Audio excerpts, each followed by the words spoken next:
వద్దు అని చెప్పేసి గౌరవ తెలంగాణ హైకోర్టు అందరూ మీడియా ఛానళ్ళకు సూచన ఇచ్చింది.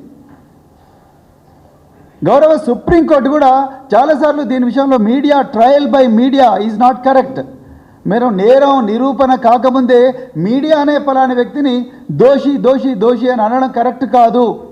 అది వ్యక్తిగత హక్కుకు భంగం, రైట్ టు ప్రైవసీకి భంగం, article 21 right to life and personal లిబర్టీకి భంగం, రైట్ టు ప్రైవసీకి భంగం అని చెప్పి కోర్టులు చాలా క్లియర్గా చెప్పినా ఇలా ముఖ్యమంత్రి రేవంత్ రెడ్డి, ఆయన్నే హోంమంత్రి కొంతమంది మీడియా ఛానల్ దగ్గర పెట్టుకొని లీకుల మీద లీకులు ఇస్తున్నారు. మీకు నిజంగా ఇన్వెస్టిగేషన్ ఈ విధంగా జరుగుతుందంటే మీరు పక్కా 1, 2, 3, 4 అని చెప్పి మీరు రోజు హైదరాబాద్ సిటీ పోలీస్ కమిషనర్ ఆఫీస్లో ప్రెస్ మీట్ పెట్టండి, లేకపోతే సిట్ కార్యాలయం ప్రెస్ మీట్ పెట్టండి. అంతేగాని ఒకవైపు కొంతమంది బాధితులంట వాళ్ళు పోయి ఏసీపీ బంజారాహిల్స్ ఆఫీస్లో కూర్చుంటారు, లేకపోతే జూబ్లీహిల్స్ ఆఫీస్లో కూర్చుంటారు, సిట్ ఆఫీస్లో కూర్చుంటారు, బయట కంటిన్యూస్గా లైవ్ కామెంటరీ వస్తున్నది. అసలు ఏం చేస్తున్నారో తెలుస్తున్నదా రేవంత్ రెడ్డికి? అసలు దేశ భద్రత అంటే ఏందో తెలుసా రేవంత్ రెడ్డికి? ఆంతరంగిక భద్రత అంటే ఏందో తెలుసా రేవంత్ రెడ్డికి? దేశంలో ఏ ముఖ్యమంత్రి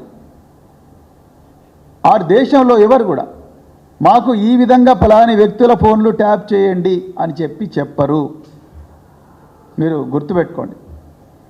రెండవది, మరి ముఖ్యంగా బీఆర్ఎస్ పార్టీ ప్రజల నుంచి వచ్చిన పార్టీ, ఉద్యమాల నుంచి వచ్చిన పార్టీ, ప్రజలనే నమ్ముకున్న పార్టీ. అంతే తప్ప పోలీసులు, ఇంటెలిజెన్స్ వ్యవస్థ వీళ్ళు చేసే ట్యాపింగ్ల మీద నమ్ముకొని అధికారంలోకి వచ్చిన పార్టీ కాదు. దయచేసి ప్రజలందరూ కూడా గుర్తించాలి. అవసరం లేదు. ప్రజలు కోరుకుంటే అధికారంలో ఉంటుంది, ప్రజలు కోరుకుంటే ఉద్యమాలు చేస్తారు, ప్రజల గొంతుకగా ఉండి ఉద్యమాలు చేస్తారు.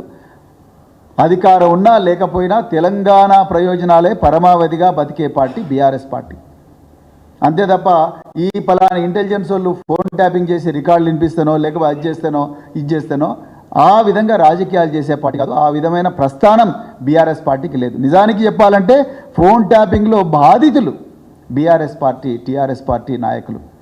ఆనాడు 2001లో కేసీఆర్ గారు తెలంగాణ రాష్ట్ర సమితిని స్థాపించి తెలంగాణ ఈసారి రాకపోతే నన్ను రాళ్లతో కొట్టి చంపండని కరీంనగర్ రాజరాజేశ్వరి కాలేజ్ గ్రౌండ్స్ మైదానంలో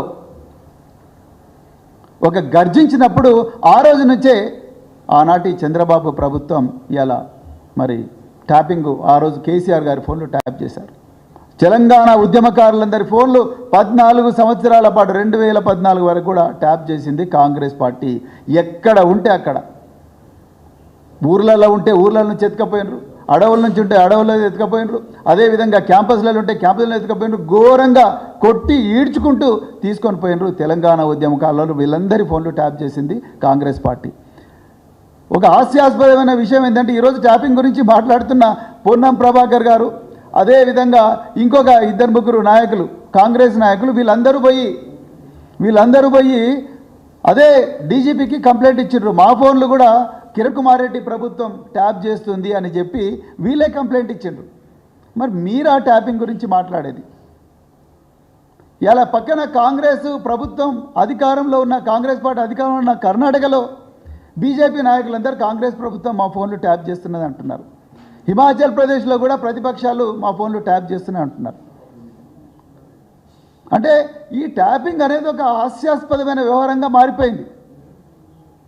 ఇలా ఇక బీజేపీ నాయకులైతే వాళ్ళు మొత్తం ఒక కామెడీ సీరియల్ లాగా మాట్లాడుతున్నారు. 10వ తరగతి పేపర్ల లీకేజ్ వ్యవహారంలో అడ్డంగా టెలిఫోన్ ఆధారాలతో దొరికిపోయిన బండి సంజయ్ కూడా ఇవాళ టెలిఫోన్ ట్యాపింగ్ గురించి మాట్లాడుతున్నాడు. ఆయన మన దురదృష్టానికి ఆయన కేంద్ర హోంశాఖ సహాయ మంత్రి, ఆయన కూడా ఇవాళ టెలిఫోన్ ట్యాపింగ్ గురించి మాట్లాడుతున్నాడు. నేను బండి సంజయ్ వాళ్ళ బాస్ అమిత్ షా గారు ఏం చేసినారో నేను 2 నిమిషాలు చెప్తాను, అది కూడా తర్వాత. రఘునందన్ రావు గారు ఆయన కూడా ఇవాళ సిద్దిపేటలో ఘోరంగా పేద రైతుల భూములు కబ్జా చేసిన, అదేవిధంగా వెల్మల, కొండకల్, శంకర్పల్లి మండలంలో వేల కోట్ల రూపాయల విలువైన భూముల విషయంలో ప్రజల పక్షం వహించకుండా మరి కాంప్రమైజ్ అయ్యి లోకల్ ఎన్నో గూడు పుటానేల వ్యవహారాలు నడిపిస్తున్న రఘునందన్ రావు కూడా ఇవాళ మరి ట్యాపింగ్ గురించి మాట్లాడుతున్నాడు. ఇక కొండా విశ్వేశ్వరరెడ్డి అయితే అందరిని పిలుస్తున్నారు, నన్ను ఎందుకు పిలుస్తలేదని చెప్పి ఆయన కూడా మరి పేరు చెప్పి పిలిపించుకొని పోయి ఆయన కూడా నన్ను కూడా మరి ఎగ్జామిన్ చేయండి, నా ఫోన్ కూడా ట్యాప్ అయింది అంటున్నారు. అసలు ఏంది, ఏం జరుగుతున్నది? మీకు అసలు దేశ అంతరంగిక భద్రత గురించి ఏమైనా ఐడియా ఉన్నదా? ఏమైనా అవగాహన ఉన్నదా? ఈ ఇంటెలిజెన్స్ వ్యవస్థ ఎట్లా నడుస్తుందో? నేను ఇలా పోలీస్ అధికారులను కూడా నేను డైరెక్ట్ ఓపెన్గా అడుగుతున్నా. మీకు ఒక కొలీగ్గా, ఒక ఫార్మర్, మరి మీ కుటుంబంలో బతికిన వ్యక్తిగా, 26 సంవత్సరాలు మీతో పాటు ఉండే వ్యక్తిగా నేను ఒక ప్రశ్న అడుగుతున్నా. మీరు ఊకే ప్రభాకర్ రావు అంటారు. ఈయననే ప్రభాకర్ రావు, మీరు చూడండి, ఈయననే R Prabhakar Rao, doctor T Prabhakar Rao. ఈయన ఆంధ్రప్రదేశ్ అగ్రికల్చర్ యూనివర్సిటీలో వెటర్నరీ సైన్స్ చేసి, బ్యాంకులో ఒక చిన్న ఉద్యోగం చేసి, అదేవిధంగా మరి ఇంకా రకరకాల చిన్న చిన్న ఉద్యోగాలు చేసి 1991లో డిఎస్పి ఉద్యోగంలో జాయిన్ అయ్యండి ప్రభాకర్ రావు. ఈ ప్రభాకర్ రావు ఈయన సర్వీసులో 16 సంవత్సరాలు ఇంటెలిజెన్స్ డిపార్ట్మెంట్లో పనిచేసిండు. చంద్రబాబు నాయుడు గవర్నమెంట్లో పనిచేసిండు, కాంగ్రెస్ గవర్నమెంట్లో కూడా పనిచేసిండు, బీఆర్ఎస్ గవర్నమెంట్లో కూడా పనిచేసిండు. అదేవిధంగా ఈ ప్రభాకర్ రావు ఏ ఆఫీసర్ల దగ్గర అయితే పనిచేసిండో ఈ ఆఫీసర్లందరూ కూడా ఇలా చాలా కీలకమైన పొజిషన్లలో ఉన్నారు. నేను ఇంటెలిజెన్స్ డిపార్ట్మెంట్ చాలా సున్నితమైన డిపార్ట్మెంట్. ఇంటెలిజెన్స్ డిపార్ట్మెంట్లో చాలామంది కూడా మంచిగా పనిచేసే కానిస్టేబుళ్ళు వాళ్ళ కుటుంబాలను కూడా వదిలేసి, ఆఫీసర్లు కానిస్టేబుళ్ళు వాళ్ళ ప్రాణాలను పణంగా పెట్టి పనిచేస్తున్నారు. కాబట్టి నేను దాని గురించి ఎక్కువగా మాట్లాడకుండా, ఆఫీసర్ల పేర్లు తీయకుండా, దేశ భద్రతను దృష్టిలో పెట్టుకొని, వాళ్ళ వ్యక్తిగత భద్రతను కూడా దృష్టిలో పెట్టుకొని నేను ఈరోజు మాట్లాడుతున్నాను ఒక మాజీ పోలీస్ అధికారిగా. నేను ఇలా రేవంత్ రెడ్డి హోంమంత్రి, ఆయనకు ఎలాగో ప్రతీకారేచ్ఛతో రగిలిపోతున్నాడు కాబట్టి ఆయనకి విచక్షణ జ్ఞానం లేదు. ఆయన ఒక అజ్ఞానిలాగా వ్యవహరిస్తున్నాడు, ప్రతీకారంతో రగిలిపోతూ ఉన్నాడు. అతని కళ్ళు బైర్లు గమ్మినాయి. ఎట్లైనా చేసి ఇలా కేసీఆర్ కుటుంబాన్ని, కేటీఆర్ను, ఎవరినో ఒకరిని జైలుకు పంపించాలనే ప్రతీకారంతో నేను రగిలిపోతున్న రేవంత్ రెడ్డికి ఈ దేశ భద్రత గురించి, అంతరంగిక భద్రత గురించి ఉండే విచక్షణ ఉండే అవకాశం లేదు. కానీ ఐపీఎస్ అధికారులుగా, డీజీపీలుగా, ప్రిన్సిపల్ సెక్రటరీలుగా, ఐఏఎస్ అధికారులుగా, చీఫ్ సెక్రటరీలుగా మీ అందరికన్నా ఈ విచక్షణ ఉండాలి. నేను ఎందుకు చెప్తున్నా ఈ మాట అంటే, ఈ ప్రభాకర్ రావు మీ అందరి దగ్గర పనిచేసిండు. ఇదే ప్రభాకర్ రావు ఆయన మెడల్స్ చూడండి. పోలీసు ఉన్నత పథకం చంద్రబాబు నాయుడు ఇస్తాడు నాకు, అత్యుత్తమ సేవా పథకం. అదేవిధంగా presidents police for meritorious service ఈ ప్రభాకర్ రావు గారికి ప్రణబ్ ముఖర్జీ ఇస్తాడు, ఆనాడు ప్రెసిడెంట్ ఆఫ్ ఇండియా.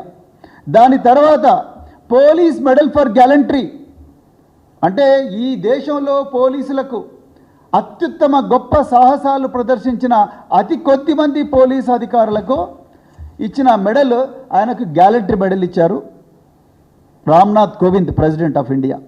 అదేవిధంగా ఇదే ప్రభాకర్ రావుకు ఇంకా మీరు బీజేపీ రఘునందన్ రావు, కొండా విశ్వేశ్వరరెడ్డి, బండి సంజయ్ హోంశాఖ సహాయ మంత్రి, కళ్ళు తెరుచుకొని చూడు నాయన, మీ అమిత్ షా, కేంద్ర హోంమంత్రి అమిత్ షా 2019లో best intelligence officer Prabhakar Rao అని చెప్పేసి మెడల్ ఇచ్చిండు. అంటే అమిత్ షా తప్ప లేకపోతే నువ్వు తప్ప? సంజయ్ మీరే చెప్పాలి.